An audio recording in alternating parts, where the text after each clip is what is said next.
오늘은 이 사계 중에서 여름입니다. 그래서 오늘은 어떻게 나를 잘 돌볼 것인가?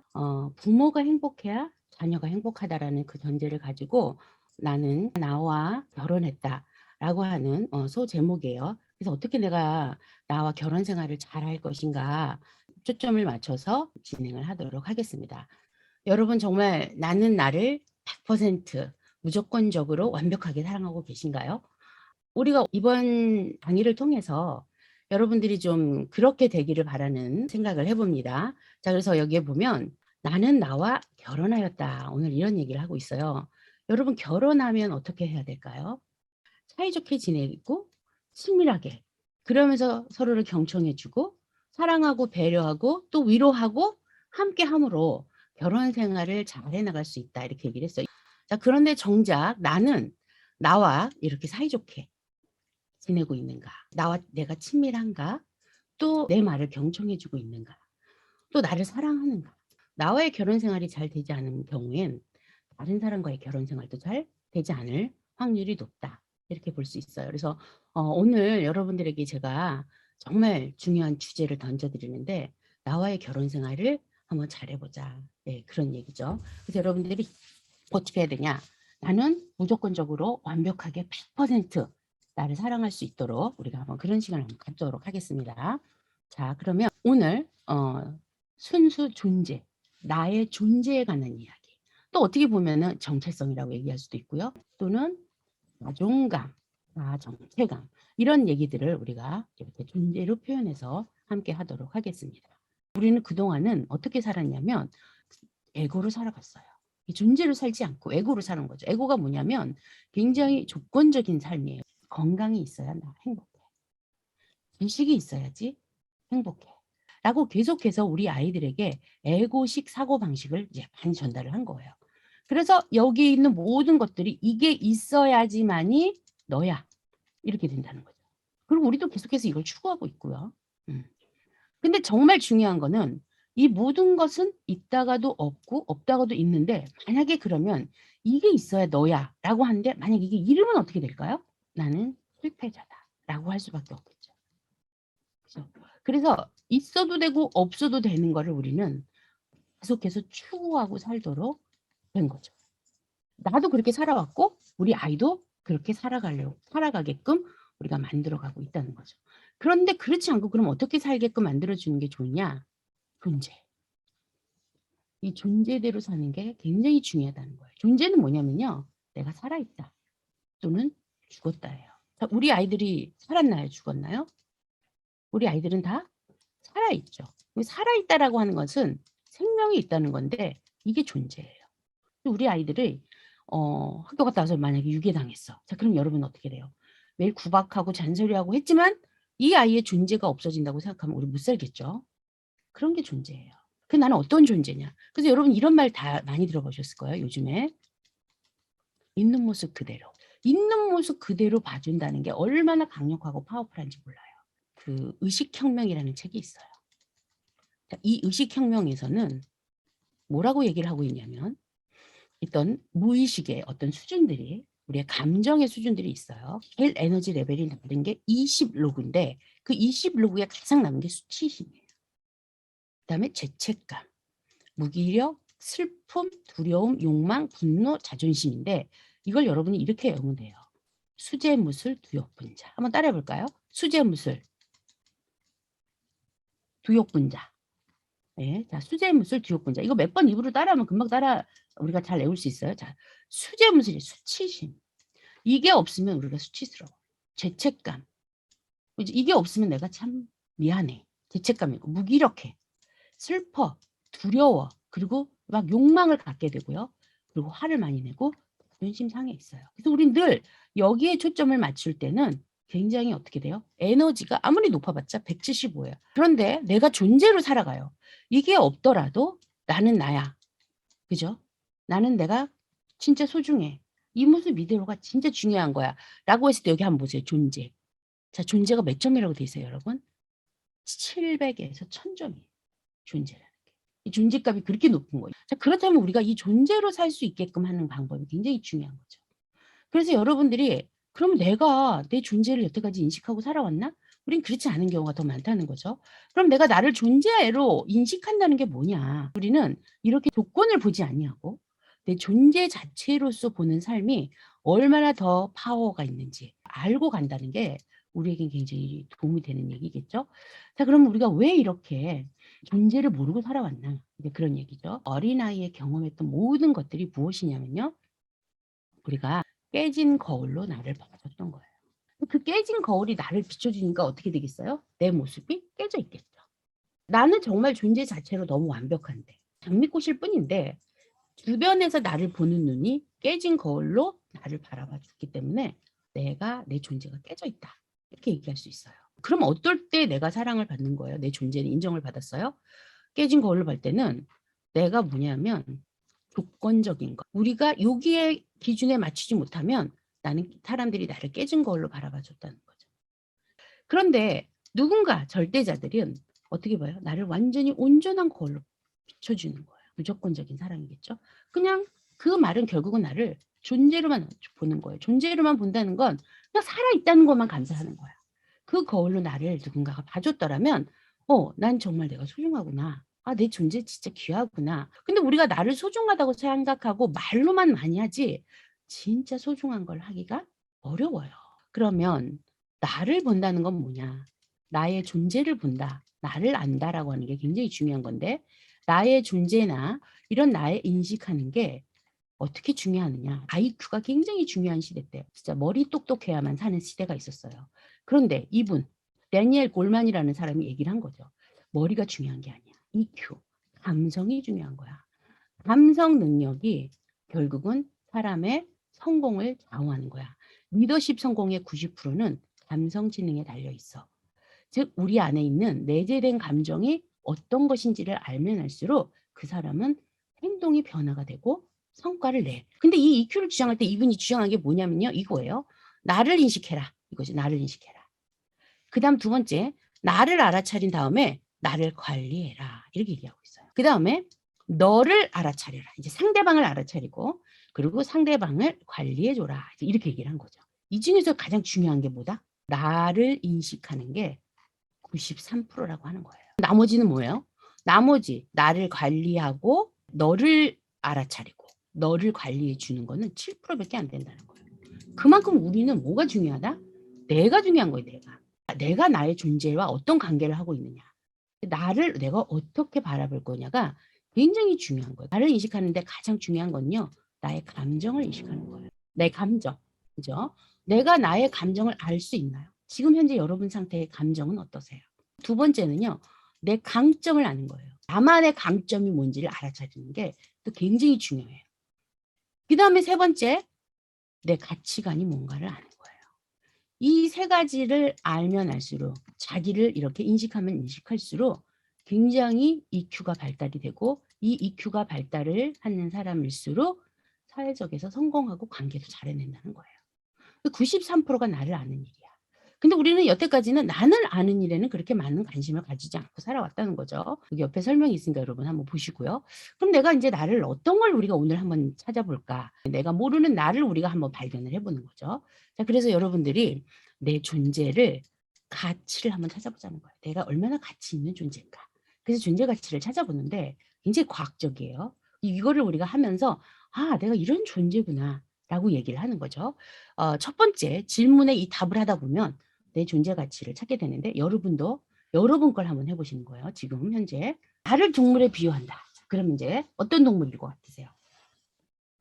자, 예를 들면 저 같은 경우에는 코끼리예요. 근데 제가 왜 코끼리라고 저를 이제 비유하느냐? 이게 중요한 거예요. 왜 코끼리냐? 이 코끼리의 특징이 있는 거예요. 자, 포용력이 있기 때문에 그래요. 굉장히 여유 있게 걷잖아요. 굉장히 제가 여유로워요. 또 뭔가 코끼리는 커가지고 풍요로워 보이잖아요. 풍요로움. 그래서 제가 코끼리를 비유했더니 코끼리의 어떤 점? 아, 포용, 여유, 풍요. 이렇게 나오는 세 단어가 나온 거예요. 여러분도 한번 해보시죠. 지금 나는 이렇게 동물로 이렇게 했더니 뭐다라고 이제 한번 여러분들이 한번 해보시고 그 동물의 특징 중에 내가 어떤 거가 나의 특징이 있구나 한번 이렇게 써보세요. 그런데 부정적인 말은 쓰는 게 아니에요. 부정적인 걸 얘기하면 존재가 되게 싫어해요. 자, 그다음에 이제 두 번째 질문. 이제 식물에 비유하는 거죠. 자, 어떤 식물에 나를 비유할 거냐. 이제 그런 얘기죠. 그래서 저는 이제 소나무에 비유하고 싶어요. 한결같다. 저는 한결같냐 이렇게 생각하면 뭐 별로 한결같지 않을 때도 많아요. 그래서 뭐 그냥 내가 이렇게 늘 나의 존재 얘기는 얘기해 주는 거죠. 넌 한결같다고. 근데 여러분들이 이 특징도 한 3개 정도로 골라보세요. 존경하는 사람이 여러분 한 사람씩 딱 정해보세요. 존경하는 사람이 없어 이런 분 있어요. 많아요. 그러면 탤런트도 괜찮아요. 탤런트 중에 뭐 아니면 드라마 주인공 상관없어. 누구나 내가 좋아하면 그 사람이 좋아하는 게 중요한 게 아니라 왜 좋아하는지 그 특징이 중요하거든요. 저는 누구를 존경하냐면 땅콩 박사를 존경해요. 카버 박사. 너무 좋은 게 뭐냐면 영성이 있어. 오직 막 하나님만 열심히 믿는. 그리고 땅콩 가지고요. 200여 개의 물건을 만들어내요. 그래서 무료로 줘, 무료로. 그래서 굉장한 영향력을 미치는 분이에요. 흑인들의 교육을 위해서 남아요. 어디서 초청을 하고 해도 절대 가지 않고. 그래서 결국은 교육을 굉장히 중요시하는 분이에요. 그래서 저는 이분의 이런 부분이 굉장히 존경스러워요. 아마 이분은 저 그런 영성 없는데 이럴 수 있어요. 그런데 누가? 내가 그분을 보면 그게 떠오르는 거예요. 누구 거죠, 그럼 여러분?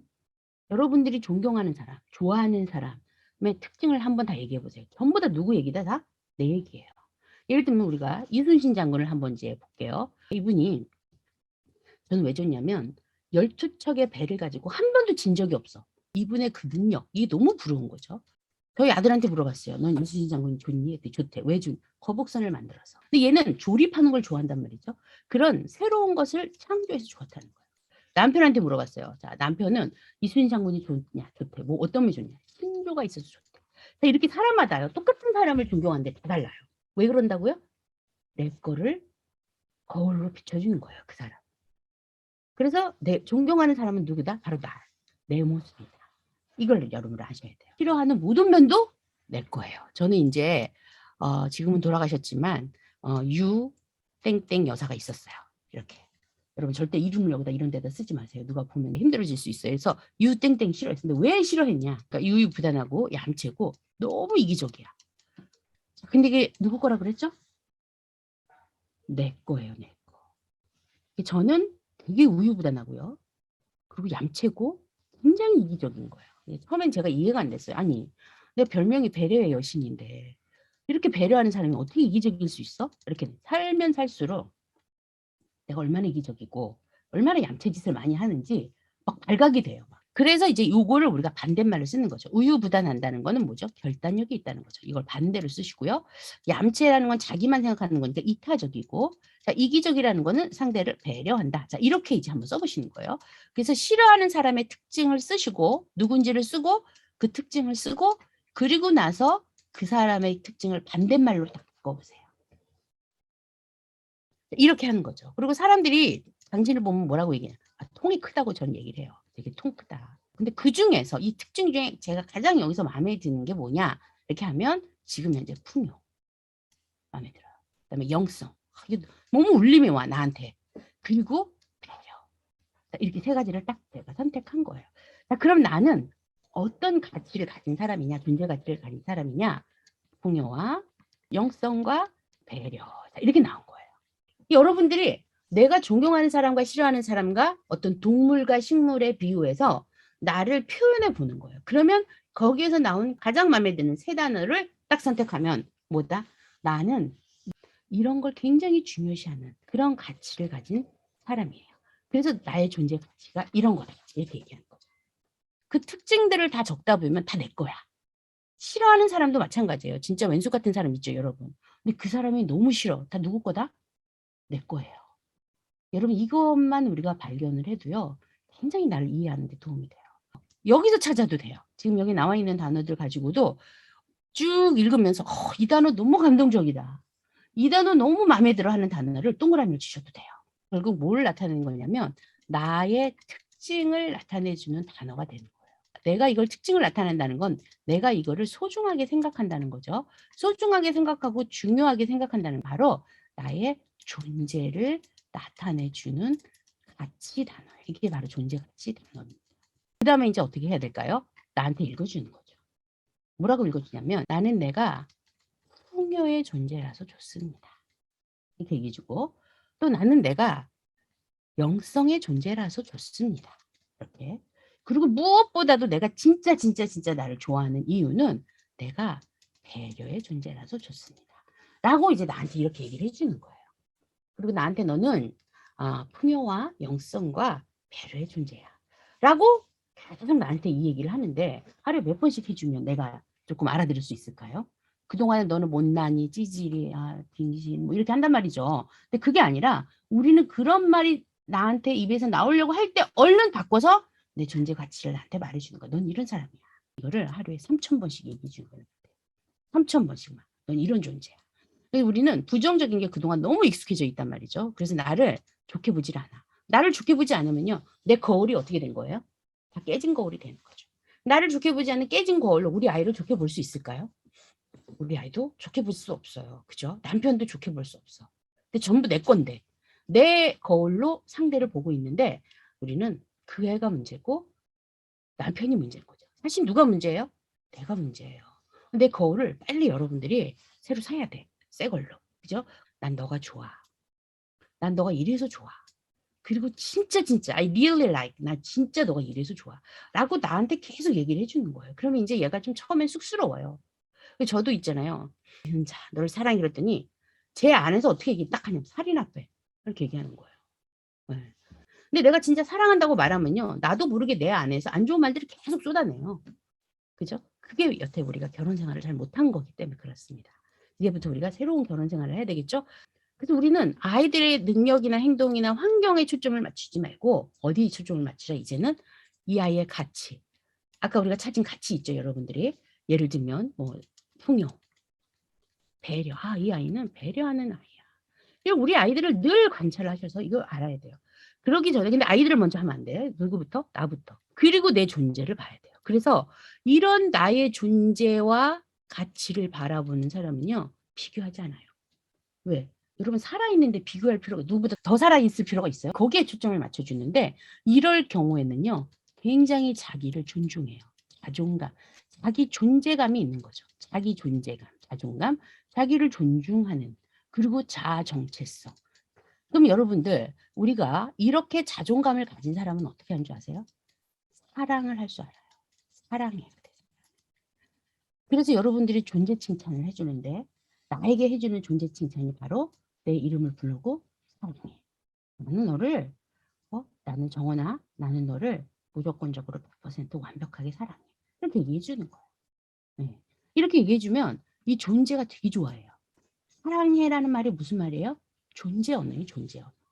남녀 간의 사랑이 중요한 게 아니라 너의 존재 자체만으로 사랑. 근데 우리는 우리 아이들이 공부를 잘해야 사랑하잖아요. 그죠? 말도 잘 들어야 사랑하고. 그러니까는 그렇지 않으면 미워해. 그죠? 그러면은 뭐예요? 우리는 아이를 존재로 보지 않고 계속 능력이나 이런 걸 보는 거죠. 그래서 중요한 건 뭐냐면 사랑의 반대말이 뭐예요, 여러분? 조건이에요, 조건. 너가 이렇게 했을 때 내가 널 사랑하는 거야. 이 조건을 걸면요. 우리 아이들이 굉장히 에너지가 없어져요. 낮은 에너지. 근데 사랑해라는 거는요. 존재 자체로 사랑하니까 이 아이가 얼마나 힘을 듬뿍 받겠어요? 그러면 조건을 헤쳐나갈 힘이 생기겠죠. 이 아이의 능력이나 행동이나 환경으로 먼저 접근하지 말고 이 아이의 존재 자체로. 그쵸? 얘가 누구예요? 그쵸? 살아있잖아. 그다음에 가치. 이 아이가 어떤 가치를 가졌는가. 이걸로 우리가 접근을 하자는 거예요. 살아있다는 자체로 우리가 얼마나 대단한 건지 우리 스스로에게도 얘기를 해 줘야 된다는 거죠. 그래서 제가 여러분에게 동화책을 한 권 갖고 왔어요.